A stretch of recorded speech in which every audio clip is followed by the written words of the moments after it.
Mike Trapp. He is a fantasy and science fiction artist who does his own original works, and he is in the middle of one right now. What is this called? Well, it's I have another space station called the Tigermont, and this one I was deciding to probably call the Orient Goth, meaning that it kind of has a combination of the Oriental architecture plus with the Gothic architecture with the gargoyles and Right. this type of windows and columns. Now I was figuring, in the future when they build spaceships and or space stations, they would probably add all this ornamental type work, since any human being seems to appreciate that type of stuff. Look at our modern architecture today. Sure. Well, one thing that I think about myself in just watching new television shows or whatnot is I wonder what things are going to be like in 25 years. And, we watch the space shuttle take off and all these satellites go into space, and you wonder, they say we're going to build a space station and live, but, you wonder what it's actually going to be visualized like. And everybody goes and watches Star Trek because they want to know what it's going to be like. So it's really cool to come out with things like this. I noticed that you have kind of a 3D sense to your paintings, and there's more there than just paint. What else are you using here? Well, what I've done is I attached copper plates here, and that's to reflect the sun. And also I used plaster, and I attached it to a wire mesh which is glued to the hardboard itself.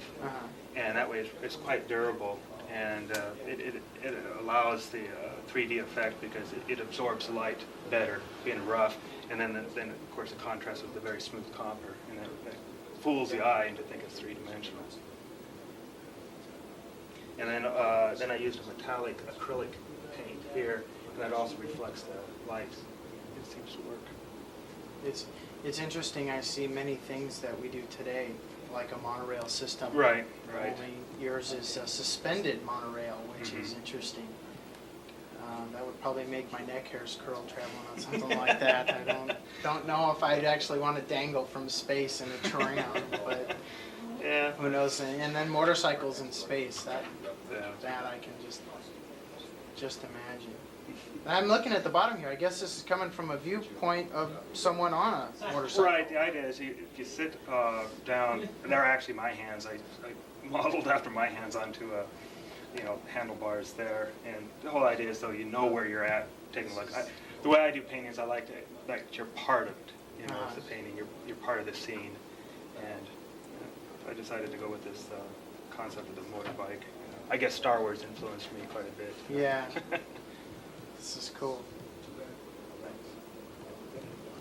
Yes, thank you very much. This is really neat. It's really neat. How often do you work inside a studio when you paint? Well, this has been kind of new to me. I had a friend that introduced me to Mark, and he wanted me to bring my stuff up, and so I brought my stuff up, and I asked him if he wanted me to paint, and he said, yeah, that'd be great. And I've been doing it now for about 2 or 3 months, and it's been kind of fun. How long did it take you to do this? Well, this one, it already has about 75 hours into it, and I figure it probably has another 80 hours to go. Wow. And I'll be done. We're going to show you some more of Mike's paintings. He's got them all over the place. Let's go over here.